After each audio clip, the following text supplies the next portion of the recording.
గడ్డివేంబ్ల మండలం పైభోగుల గ్రామంలో 5వ తేదీన ఆదివారం రోజు అర్ధరాత్రి సమయంలో వైఎస్ఆర్సీపీ కార్యకర్తలు ఇళ్లపై దాడి చేశారు. వైఎస్ఆర్సీపీకి మద్దతుగా ఉండటం సహించలేక దౌర్జన్యంగా దుర్భాషలాడుతూ వాస్తవికంగా దాడికి పాల్పడిన టీడీపీ నాయకుల దాడిలో వైఎస్ఆర్సీపీ మద్దతుదారులకు గాయాలు అయ్యాయి.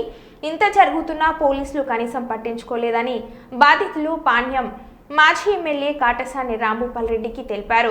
అనంతరం శ్రీ కాటసాని రాంభూపాల్ రెడ్డి మాట్లాడుతూ ప్రతి ఒక్కరికి అండగా ఉంటానని, ఎవరు కూడా భయపడవద్దని వైఎస్ఆర్సీపీ నాయకులకు కార్యకర్తలకు భరోసానివ్వడం జరిగింది.